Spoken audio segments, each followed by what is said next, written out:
There's a quiet shift that happens as we grow older. At some point, often without us realizing, we stop rushing to speak and start choosing silence more often. Not because we don't have anything to say, but because we've learned something younger hearts often overlook. Peace is worth more than being understood. After the age of 65, many of us begin to reflect more.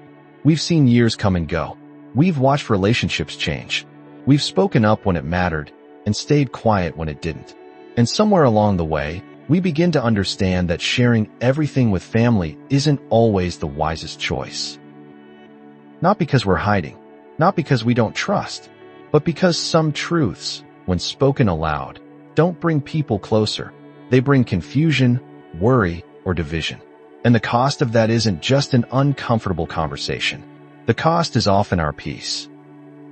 In this video, we're going to gently explore 5 kinds of secrets, personal truths, inner reflections, or lived experiences that, after 65, are often best kept close to the heart. Not because they're shameful, but because not every truth needs to be shared to be honored. And before we go further, let me ask you something softly. If you've ever said something to a family member, only to regret it later, not because you were wrong, but because it caused stress or strain, then this video is for you. And if that's ever happened to someone you love, perhaps sharing this video with them could open the door to understanding without conflict. And if you're someone who values emotional peace more than proving a point, I invite you now, subscribe to this channel. Let's continue building a space where age is not about fading, but about refining what truly matters.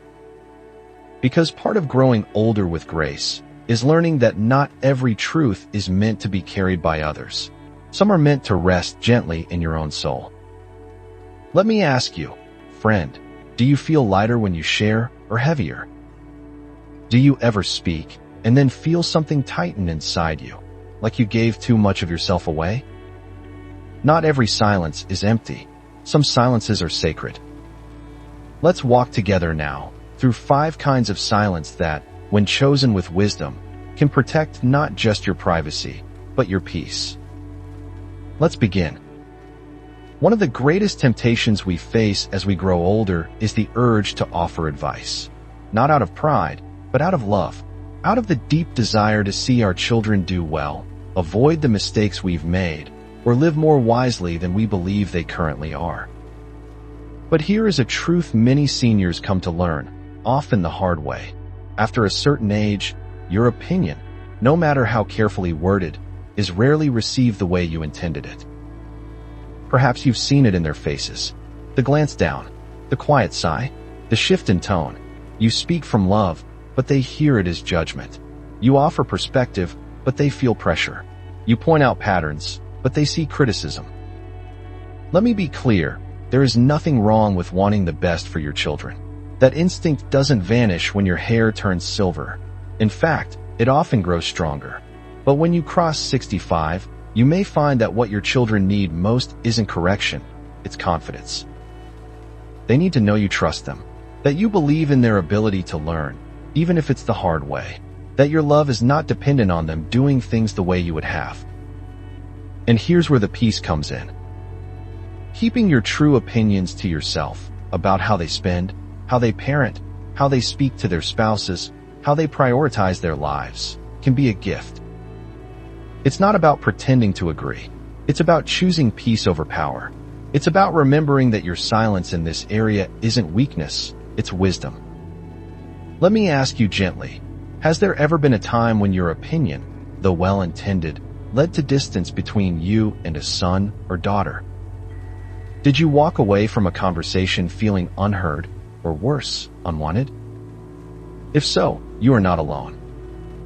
But here's the gift of this season of life. You no longer have to fix everything. You no longer have to direct the play. You can sit back, with grace, and bless the scene without rewriting the script.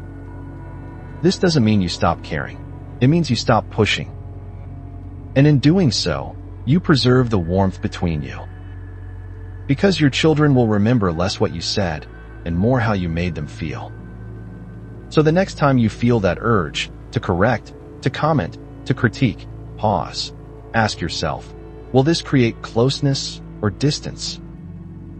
And if the answer is distance, perhaps let your words stay with you.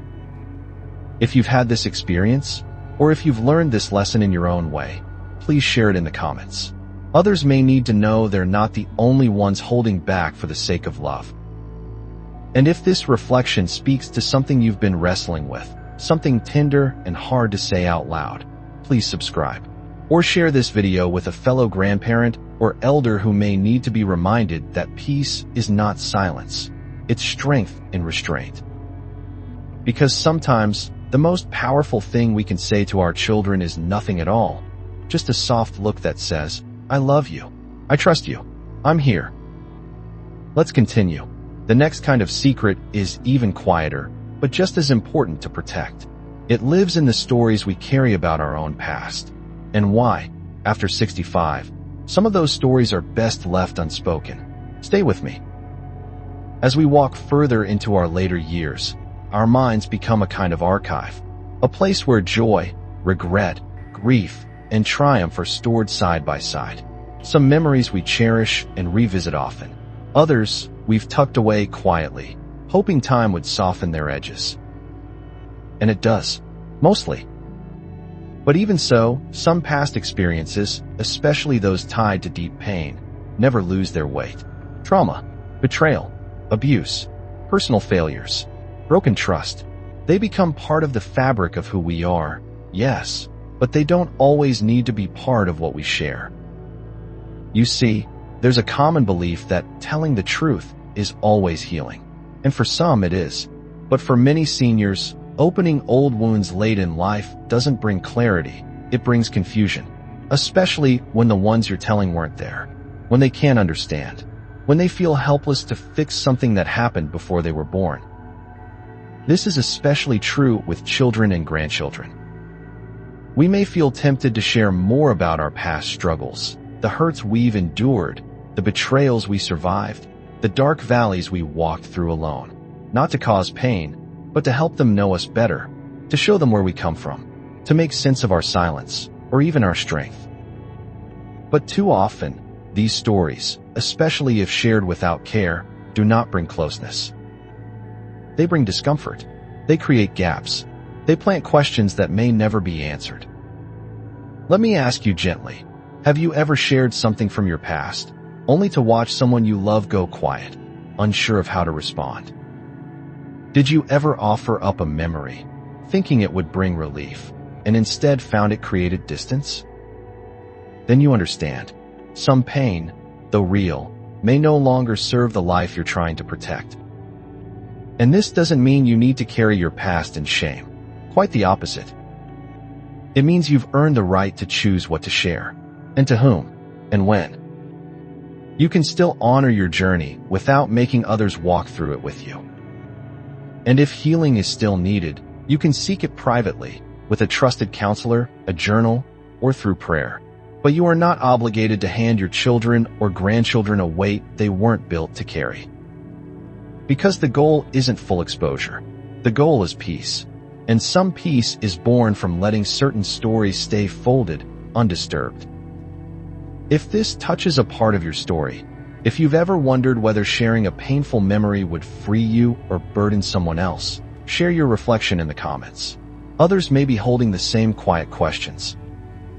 And if this message brings you a sense of peace, of affirmation, or even quiet sadness, please subscribe. Or send this to someone you know who may be considering whether it's time to speak or time to let the past rest. Because you are not the pain you carry, you are the peace you choose. And in the next part, we'll speak about a different kind of secret, not tied to the past, but to the present. A secret that, if shared too freely, can bring more harm than connection, even when it comes from a place of trust. Stay with me. Now let us gently turn to a topic that sits quietly in many homes, but carries great weight if handled without care. Money. Finances. Assets. Retirement savings. Property. Inheritance. These are all real parts of our lives as we grow older. And for many seniors, especially after 65, money becomes both a private comfort and a private concern. You may find yourself wondering, Should I tell my children exactly what I have? Will they feel reassured? Will they help me manage it? Or will it change something I can't take back? And the truth is, one of the most common missteps we can make in this stage of life is oversharing financial details with family well before it's necessary. Not because you shouldn't trust your loved ones, but because too much information, too soon, can shift relationships in ways you never intended. When you tell your children exactly how much you've saved, what property you own, or what's in your will, it can quietly plant seeds, expectation, assumption, or even entitlement. And that can change how they see you, or worse, how they treat you. Not always out of malice, sometimes out of worry, sometimes out of misunderstanding, sometimes because the pressure of knowing too much leads them to feel involved in decisions that were never theirs to make. Let me ask you gently, have you ever hinted about your finances only to notice a shift in the way someone responded to you? Have you ever felt like money, once revealed, complicated a relationship that used to feel easy? You are not alone. Your wealth, or your lack of it, is not your identity, and you are not obligated to disclose more than is necessary to live in peace. Yes, there are exceptions. If you're dealing with health concerns or legal matters, then trusted individuals, your spouse, a designated power of attorney, a financial advisor, should be informed. But outside of that, details can wait. You can have the structure in place, your will, your wishes, your instructions, without turning your finances into family conversation. Because here's the quiet truth. When people don't know, they treat you with neutrality, with respect, with less assumption, and that is often a more peaceful place to grow older from. This isn't about secrecy. It's about preserving dignity and reducing unnecessary complexity. If you've seen how money conversations have created tension or confusion in your family, I invite you to share your experience in the comments. What do you wish you'd shared or kept to yourself when it came to financial matters?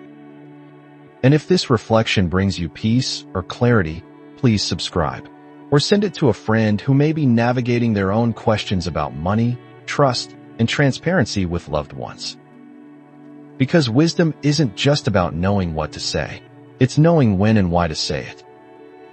Next, we'll explore a kind of secret that doesn't live in the wallet, but in the mind. Thoughts and beliefs about other family members that, if spoken aloud, may do more damage than good. Let's keep walking together. Families are full of stories, full of histories, personalities, tensions, and ties that stretch across decades. And as elders, we often carry the longest view. We've seen relationships come together and fall apart. We've watched people change or not change at all.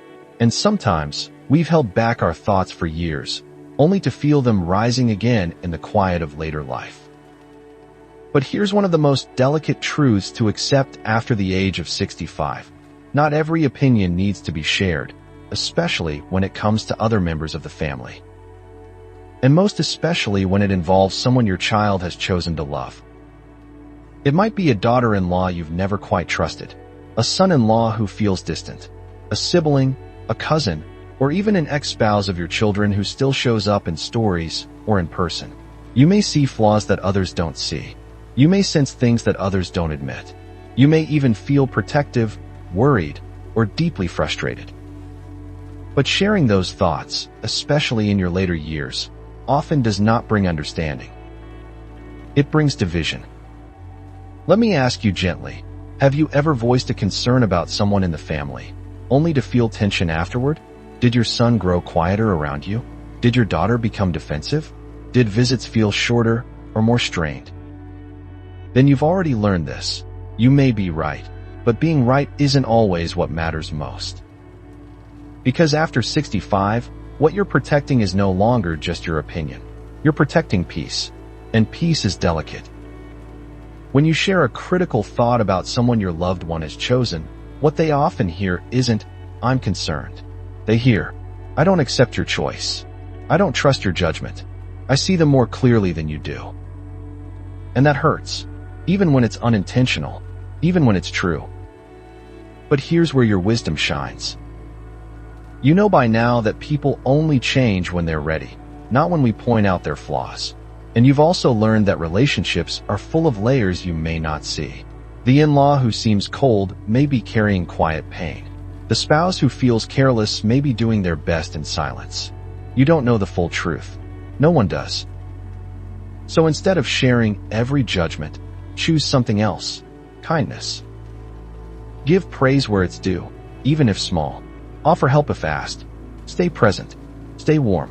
And let your love for your child speak louder than your discomfort with their choices. Because when the time comes, if a situation truly falls apart, or a moment of reflection arrives, they will remember your steadiness, not your criticism. If you've ever seen how words about in-laws or relatives created fractures, share your story in the comments. Your honesty may guide someone else. And if you're in the middle of navigating this now, feeling torn between speaking up and staying quiet, perhaps this message offers a new path. If it does, please subscribe, or send this video to a friend, a sibling, or a fellow elder who may be learning the same hard lesson. Because sometimes, peace in the family doesn't come from everyone agreeing. It comes from someone choosing not to add more noise. Next, we'll move into our final secret, one that's deeply personal and yet shared by so many. A quiet belief about the future that, if spoken too often, can shape not only how others see us, but how we see ourselves. Stay with me. There's a kind of quiet that enters our lives after a certain age, not because life has grown empty, but because certain thoughts settle deeper than words. And among those thoughts, often too heavy to speak aloud, are our fears. Fear of losing our independence, fear of forgetting names, routines, ourselves, fear of not being able to drive, fear of the hospital, the nursing home, the long goodbye, and perhaps deepest of all, fear of becoming a burden to those we love. These thoughts come in waves, sometimes gently, sometimes all at once, when we're alone at night. We may not say them out loud, but we feel them in our bones. And in those moments, it may feel natural, even wise, to try to prepare our family, to say, I don't want to be a burden, or, when I can't take care of myself, just put me somewhere, or, don't feel guilty when the time comes. We say these things to protect them, to make things easier. But often, these words do the opposite. They plant anxiety. They create distance. They make the people we love most feel helpless, frightened, and unsure of what we need from them. Because when a parent says, I don't want to be a burden, the child doesn't feel comforted. They feel sorrow, and pressure, and guilt before anything has even happened. Let me ask you gently, have you ever shared one of these fears, only to see your child grow quiet, to see their eyes shift, to feel a subtle wall go up? Sometimes the silence afterward says everything. So what do we do instead? We prepare practically, with a will, an advanced directive, clear instructions for care.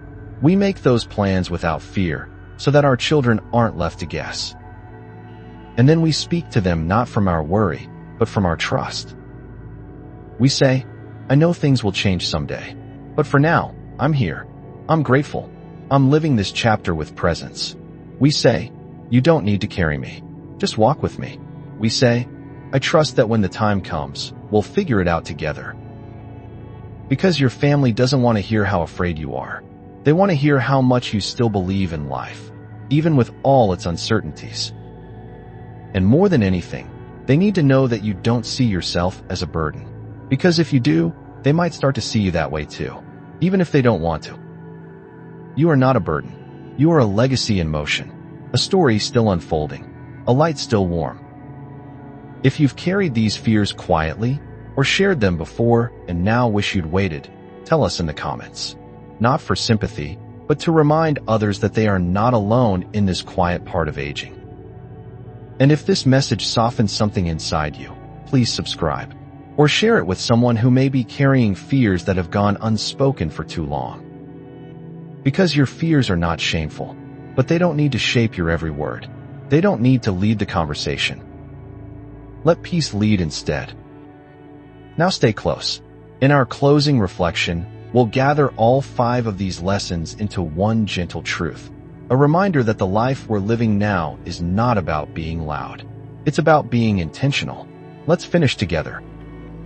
So now we've walked through 5 kinds of truths, real, tender, personal truths, that after 65 may no longer need to be spoken aloud.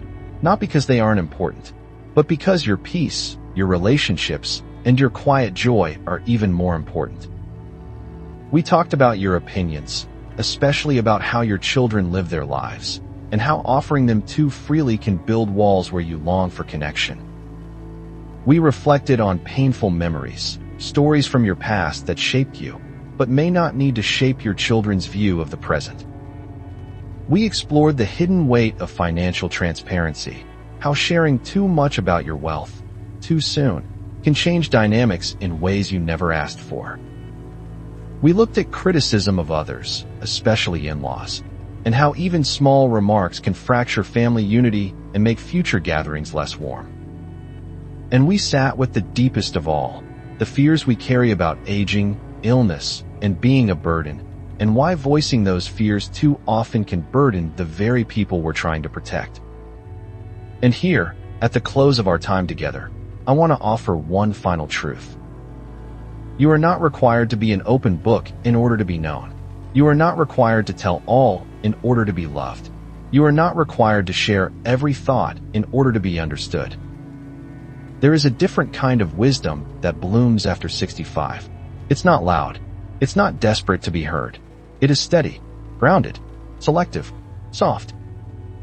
It knows that the most peaceful homes are not the ones filled with constant advice or confession.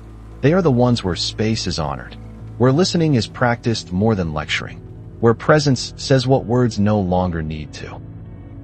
Let me ask you, one last time, what silence have you protected recently that brought more peace than any conversation ever could? Or what words are sitting on your tongue right now that, when left unsaid, might actually keep a bridge from breaking? Share it in the comments if you feel called. You are not alone in learning this. You are not alone in holding what's sacred. And if this message has felt like someone finally put into words what you've quietly practiced for years, please subscribe. Or send this to someone whose heart may be aching to speak, but who may need this reminder that not all sharing brings healing. Because silence, when chosen with care, is not distance. It's devotion, it's discipline, it's dignity. And your voice, your wisdom, your presence, they are still powerful, even when your words grow fewer. Speak less, live more, and let your peace be the loudest thing in the room. Until next time, stay well, stay steady, and stay soft.